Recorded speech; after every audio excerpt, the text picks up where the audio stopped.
Halo pemirsa, kembali lagi di Wani Sore Akhir Pekan. Hari ini, Wani Sore Akhir Pekan akan merangkum informasi mengenai mantan Mendikbud Nadiem Makarim ditetapkan sebagai tersangka dalam kasus dugaan korupsi Chromebook pada Kamis 4 September 2025.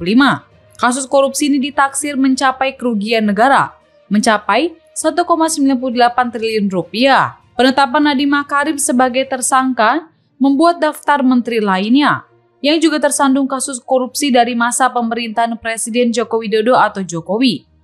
Lalu, siapa sajakah mereka? Berita selanjutnya pemirsa, Timnas Indonesia tampil garang dengan membantai Cina Taipei 6-0 pada laga FIFA Matchday di Stadion Gelora Bung Tomo, Surabaya, Jumat 5 September 2025. Meski menang telak, skuad asuhan Patrick Kluivert itu akan menghadapi ujian lebih berat saat bertemu dengan Lebanon pada Senin 8 September 2025 mendatang. Pemirsa, inilah Wani Sore Akhir Pekan selengkapnya.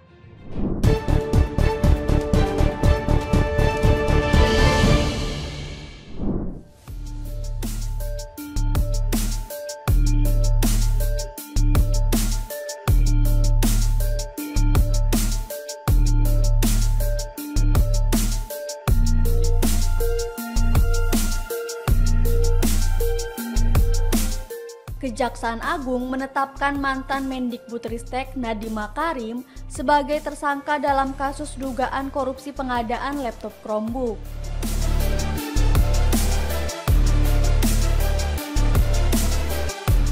Kasus tersebut terkait pengadaan perangkat teknologi informasi dan komunikasi atau TIK di Kementerian Kemendikbudristek pada periode 2019 hingga 2022 saat Nadiem Makarim masih menjabat sebagai menteri.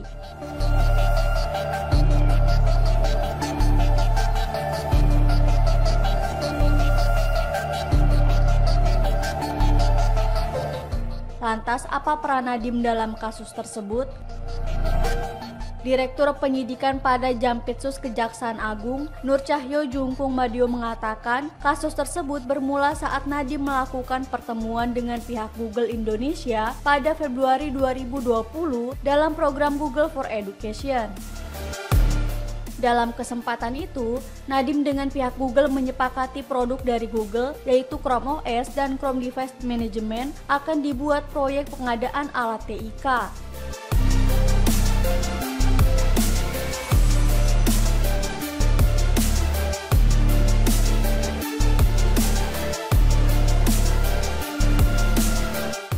Setelah kesepakatan, Nadiem menginstruksikan sejumlah pejabat untuk menindaklanjutinya.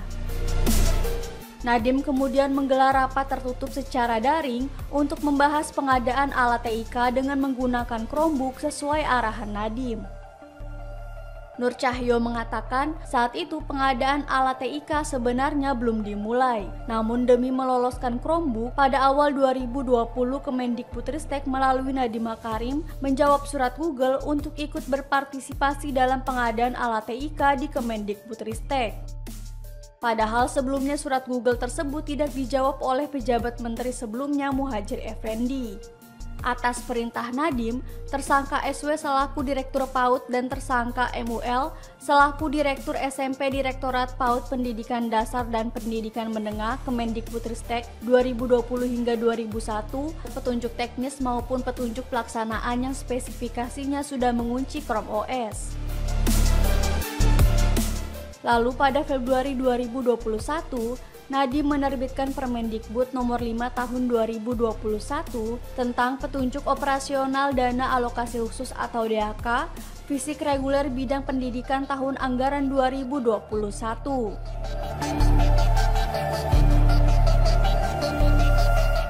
Dalam Permendikbud tersebut sudah termasuk lampiran yang berisi penguncian spesifikasi Chrome OS. Akibat perbuatannya, Nadiem dijerat pasal 2 ayat 1 atau pasal 3 junto pasal 18 Undang-Undang Nomor 31 Tahun 1999 sebagaimana diubah Undang-Undang Nomor 20 Tahun 2001 tentang pemberantasan tindak pidana korupsi serta pasal 55 ayat 1 ke 1 KUHP.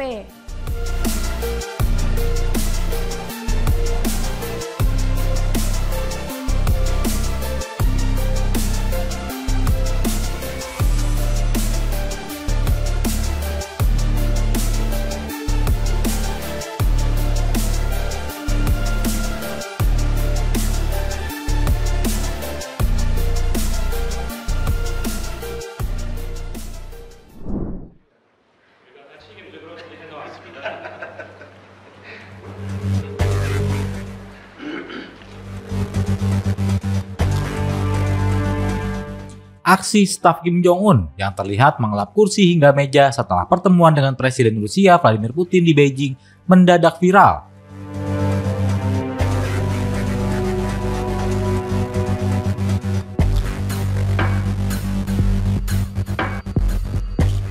Dalam video yang beredar, dua staf Kim tampak teliti membersihkan sandaran dan pegangan kursi yang diduduki Kim Jong-un.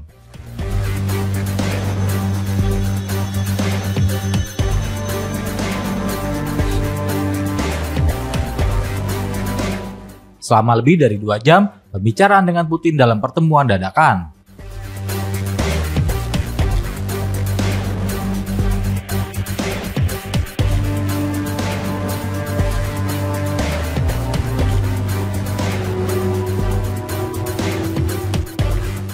Meja kopi di samping kursi Kim juga diseka, sementara gelas minumnya langsung dibawa pergi.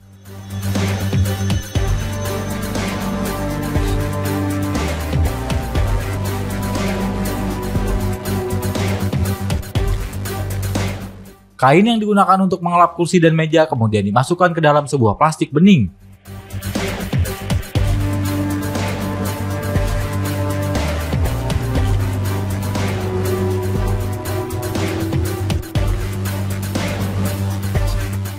Langkah pengamanan Kim yang demikian bukan kali pertama terjadi.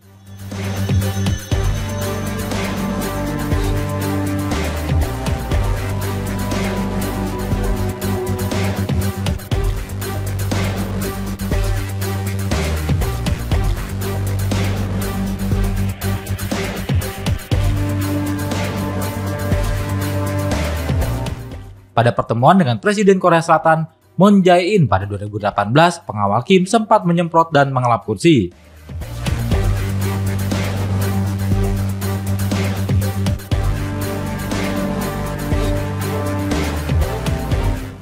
Serta meja dengan cairan pembersih sebelum Kim duduk.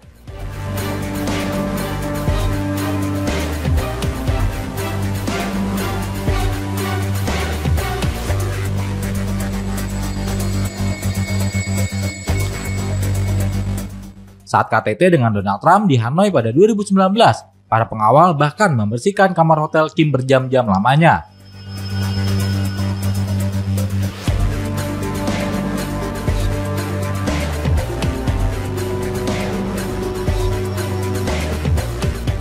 Para pengawalnya bahkan hingga mengeluarkan kasur dari tempat tidurnya.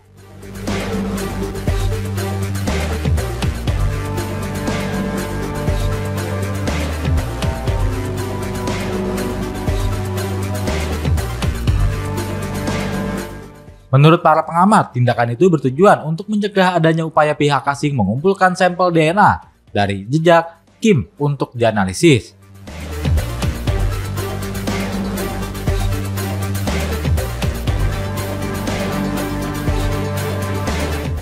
Michael Madden, pakar kepemimpinan Korea Utara, menjelaskan bahwa hal tersebut sudah menjadi protokol standar sejak era Kim Jong-il ayah Kim Jong-un.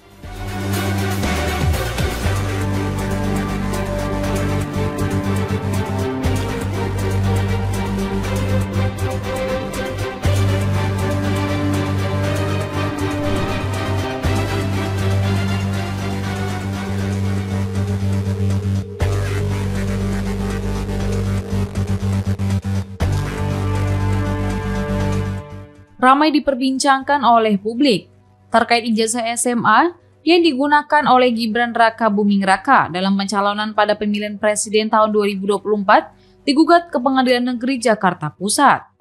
Penggugat menilai Gibran tak memiliki ijazah SMA sederajat di Indonesia karena ia memakai dokumen berupa sertifikat dari sekolah di Singapura. Menanggapi hal itu, Komisioner Komisi Pemilihan Umum atau KPU Idam Holik mengatakan pihaknya telah memverifikasi seluruh persyaratan tiap pasangan calon, termasuk soal keabsahan ijazah sekolah. Idam menjelaskan, KPU sebagai penyelenggara pemilu merujuk peraturan Mendikbudristek nomor 58 tahun 2024 tentang ijazah pendidikan dasar dan pendidikan menengah untuk memverifikasi dokumen tanda kelulusan pendidikan pasangan calon.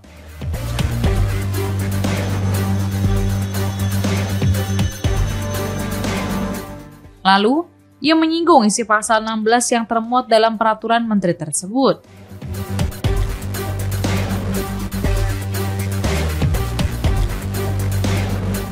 Pasal itu berbunyi, ijazah atau dokumen hasil belajar yang diperoleh dari sistem pendidikan luar negeri diakui untuk melanjutkan pendidikan pada satuan pendidikan dengan sistem pendidikan nasional.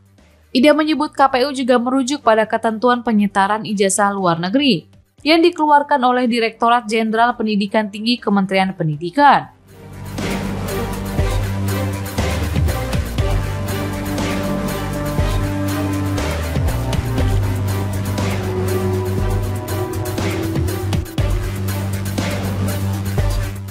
Ulang lagi poin ke-9. Diberitakan sebelumnya seorang warga bernama Subahan mengajukan gugatan kepada Gibran Raka Buming Raka ke PN Jakarta Pusat yang dianggap tidak memiliki ijazah SMA. Subahan menilai Gibran tidak memenuhi syarat administratif untuk menjadi calon wakil presiden pada pemilu 2024 lalu. Kendati begitu, ia membantah anggapan bahwa dirinya ingin menjatuhkan nama baik Gibran di mata masyarakat.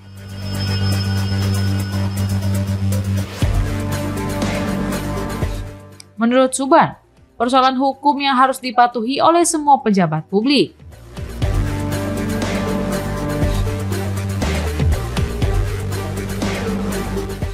Sementara itu, dalam gugatan yang diajukan ke pengadilan, Subahan menuntut ganti rugi imaterial sebesar 125 triliun rupiah.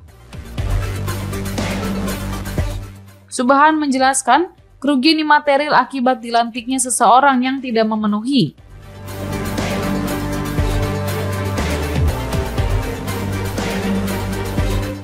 syarat konstitusional sebagai wakil presiden sangat besar dan menyangkut masa depan bangsa.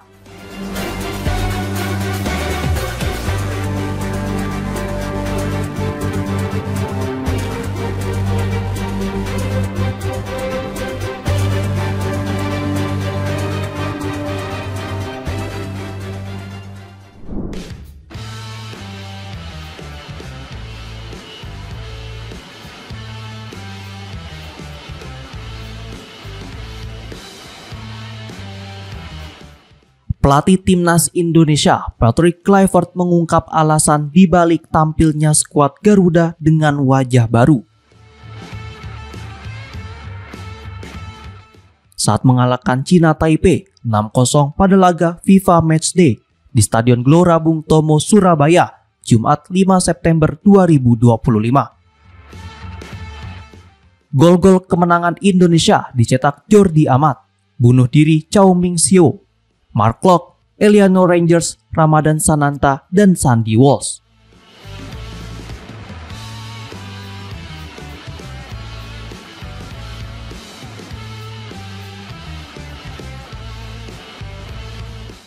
Hasil ini sudah diprediksi mengingat perbedaan materi pemain dan peringkat FIFA, di mana Indonesia unggul jauh atas China Taipei yang berada di posisi ke-172 dunia.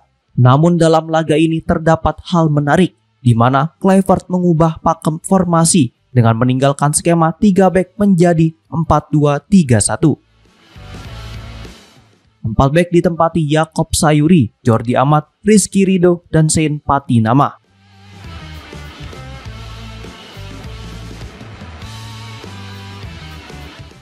Di lini tengah, Mark Klok dan Nathan Choaon berperan sebagai gelandang bertahan.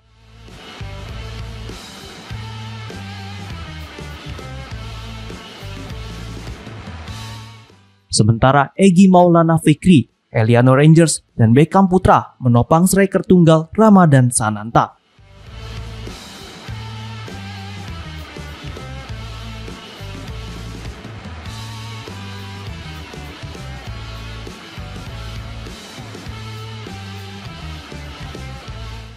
Kluivert menegaskan perubahan ini sudah lama ingin dirinya terapkan.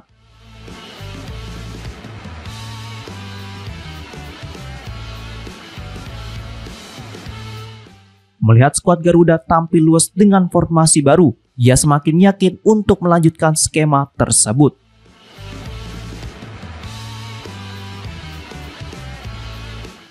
Meski begitu, pelatih asal Belanda itu mengaku belum sepenuhnya puas dan bertekad menyempurnakan strategi anyar Garuda di laga-laga berikutnya.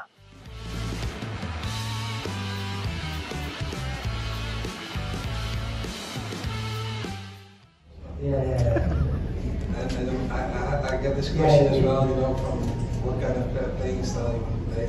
I didn't answer because this is what I want to play. I want to play this a long time, but in the previous two blocks that we had, it's very difficult to change the system directly because, as you know, that the players come from different countries. We only had 1 or 2 days to adapt, and it was difficult to implement this system. But now, I know that players can do it, and this was a long time my desire to have this system. I think that the players are really good divided in the game, and the players are connected better than the other system. That's what I think. Of course, a few things can be better, but this is just the beginning, and we're going to work to perfectionize this system, I hope, and to embrace this as a new playing style that we can implement in all the other teams as well. There's a question about against Lebanon, face Lebanon. What do you target with Lebanon? Lebanon, the level is maybe the same with Indonesia. What are you targeting Lebanon? The formation? This is the real formation of Indonesia against Lebanon?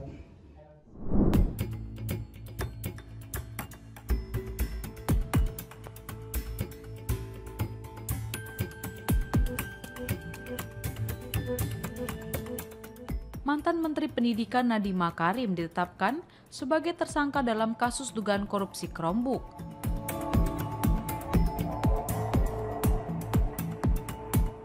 Nama Nadiem turut menambah daftar Menteri era Presiden Joko Widodo atau Jokowi yang tersandung kasus korupsi. Kejaksaan Agung atau Kejagung sebelumnya menetapkan Nadiem Makarim sebagai tersangka kasus dugaan korupsi pengadaan laptop berbasis Chromebook pada Kamis 4 September 2025.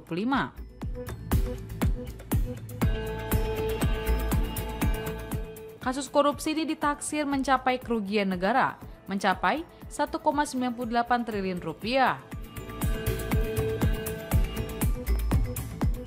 Nadiem disebut melanggar pasal 2 ayat 1 atau pasal 3 Jungto pasal 18 Undang-Undang Pemberantasan Tindak Pidana Korupsi Jungto pasal 55 ayat 1 ke 1 KUHP.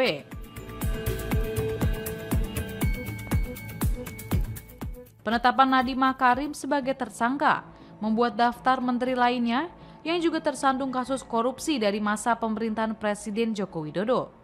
Siapa sajakah mereka?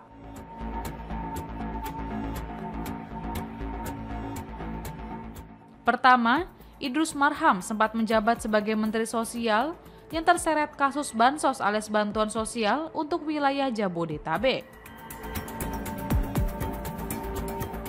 Kasus ini terungkap lewat operasi tangkap tangan KPK pada akhir tahun 2020.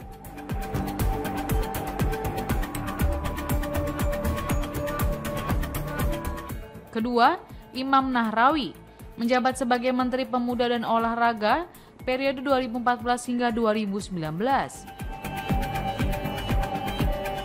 Ia terseret kasus suap dana hibah KONI sebesar 11 miliar rupiah dan dinyatakan bersalah karena menerima suap dari penyaluran dana hibah olahraga.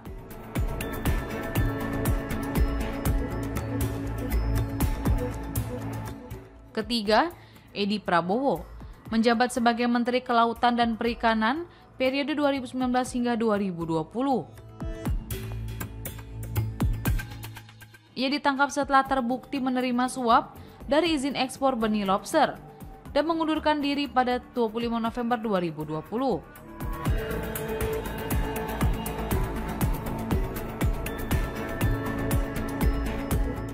Keempat, Juliari Batubara menjabat sebagai Menteri Sosial periode 2019 hingga 2020 dan terjerat kasus korupsi dana bansos COVID-19. Ia divonis 12 tahun penjara denda 14,5 miliar rupiah, dan pencabutan hak politik pada tahun 2020.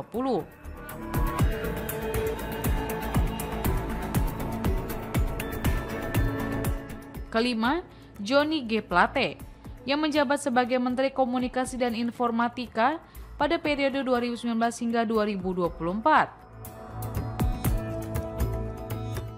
Ia menjadi tersangka kasus korupsi proyek BTS 4G dan Bakti Kominfo tahun 2020 hingga 2022 senilai 8 triliun rupiah dan ditetapkan tersangka pada 17 Mei 2023.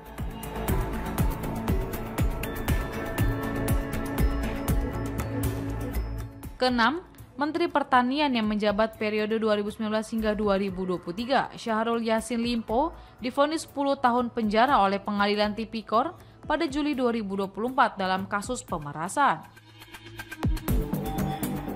Ia terbukti memeras bawahannya dan mengatur kontrak pengadaan di Kementerian Pertanian.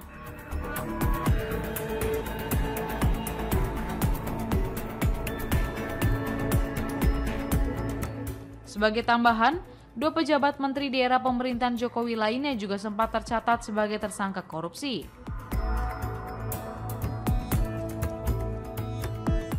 Mereka adalah Menteri Perdagangan Tom Lembong dan Wakil Menteri Hukum dan Hak Asasi Manusia Edward Omar Syarif Hiyarij alias Edi Hiyarij.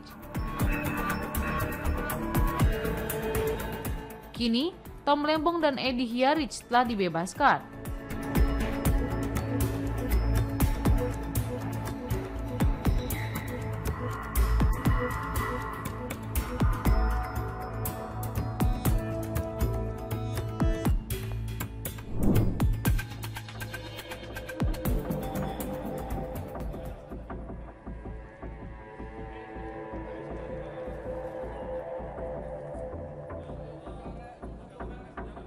Polda Jawa Timur berhasil menangkap 9 pelaku pembuat bom Molotov yang digunakan untuk membakar gedung Cagar Budaya Graha di Polsek Tegal Sari.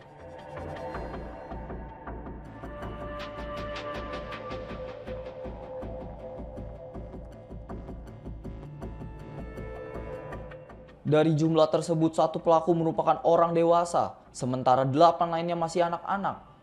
Seluruh pelaku kini telah ditetapkan sebagai tersangka.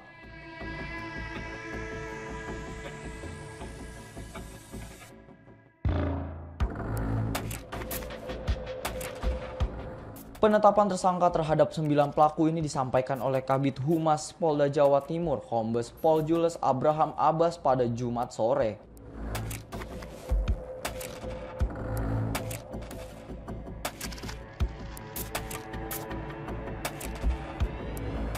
Menurutnya, penangkapan dilakukan berdasarkan hasil pengamatan di lapangan serta bukti rekaman video dan CCTV.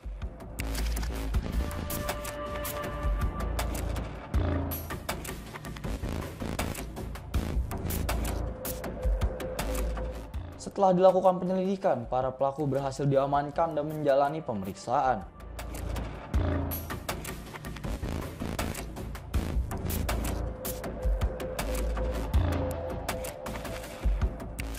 Dari hasil pemeriksaan terungkap bahwa para tersangka telah merencanakan untuk ikut dalam aksi tersebut dengan merakit 5 bom Molotov.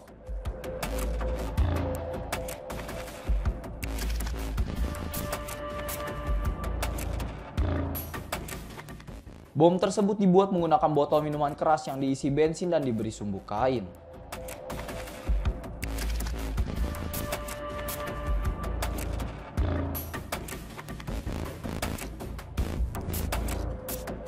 Saat ini petugas masih melakukan pendalaman terkait keterlibatan para tersangka dalam kasus tersebut.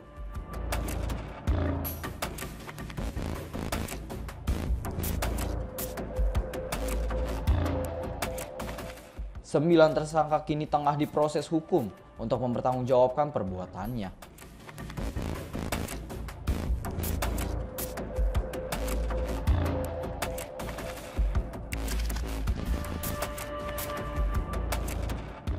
Ini pelaku anak berhadapan dengan hukum. Seluruh tersangka kesembilannya merupakan pelaku pelemparan bom molotov ke arah Gedung Negara Gerahadi Surabaya, sehingga diduga mengakibatkan kebakaran. Adapun identitas dari para pelaku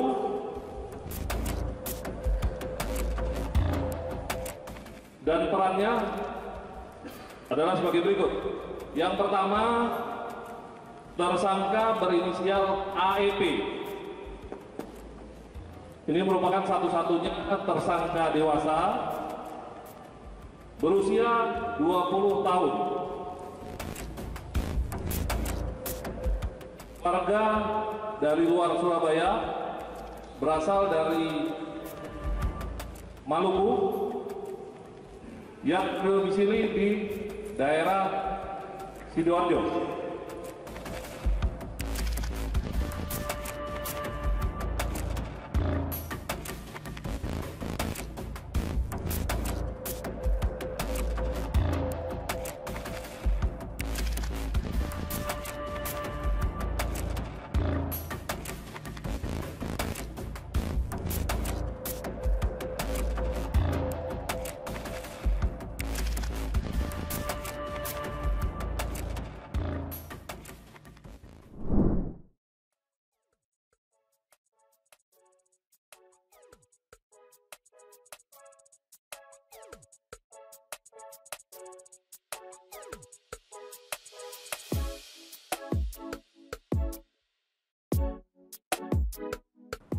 Puluhan warga di Kota Bandung yang didominasi emak-emak menggelar aksi protes di depan gedung DPRD Jawa Barat.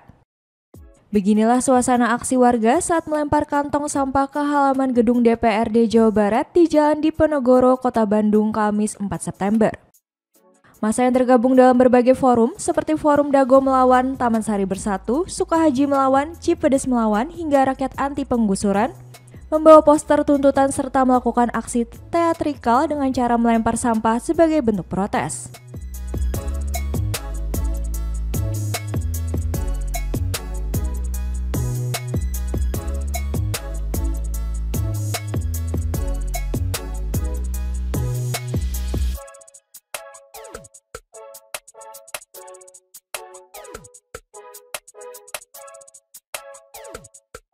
Dalam aksinya, massa menyampaikan 10 tuntutan, diantaranya penghentian tindakan brutal aparat, perampasan aset koruptor, hingga pembatalan kerjasama Pemprov Jawa Barat dengan TNI Angkatan Darat dalam program Manunggal Karya Bakti. Mereka juga menegaskan Jawa Barat harus bebas dari militerisme dan mendorong tegaknya supremasi sipil.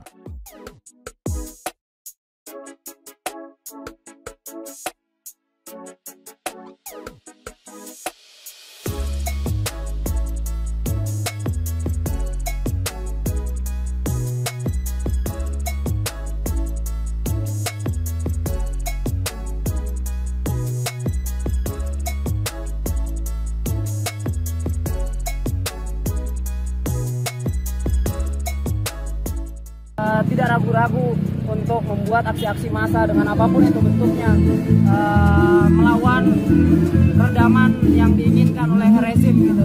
Yang sementara ini rezim menginginkan rakyat disibukkan dengan kegiatannya masing-masing, dengan ketakutannya untuk tidak pergi keluar rumah, pergi ke keramaian-keramaian dan lain sebagainya. Ini yang kami lawan, dan dengan slogan warga jaga warga, mudah-mudahan ini pun akan tetap jadi semangat untuk warga masyarakat bahwa demokrasi tidak bisa dibungkam. Nah ini Kang, tadi ada yang unik ini lempar sampah.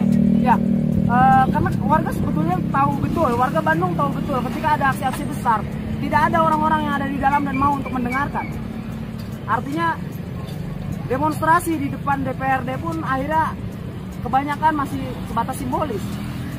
Maka warga menilai bahwa tempat ini selayaknya adalah tempat sampah.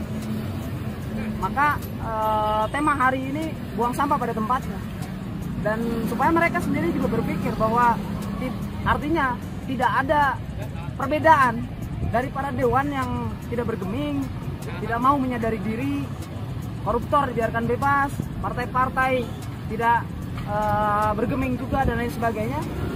Apa bedanya mereka dengan sampah? Kang, ini ada tuntutan juga sama dengan yang aksi yang sebelum-sebelumnya?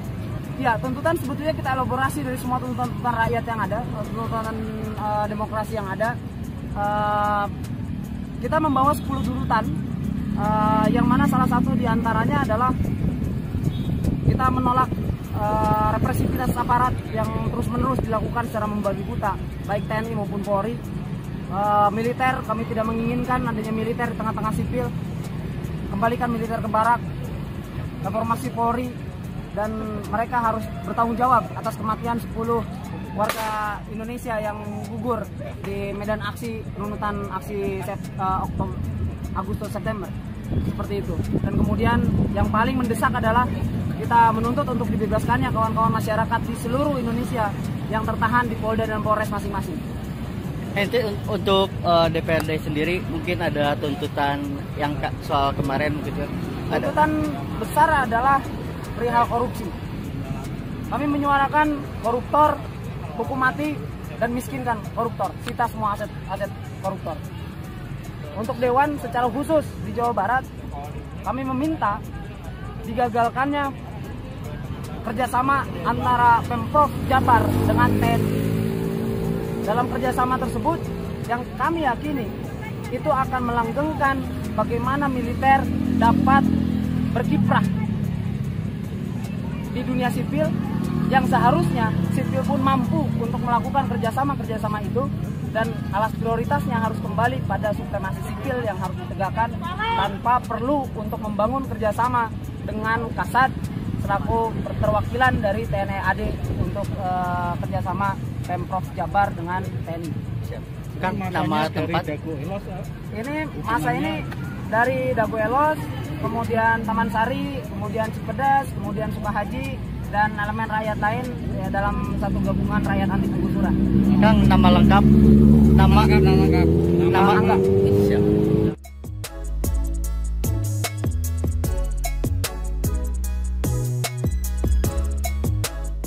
Meski tidak dijaga ketat, pagar gedung DPRD Jawa Barat tetap tertutup rapat dan dipasang kawat berduri. Sementara arus lalu lintas di depan gedung berjalan normal tanpa penutupan jalan. Aksi solidaritas warga kampung kota ini menurut mereka merupakan bentuk perlawanan terhadap ketidakadilan dan bukan tindakan terorisme.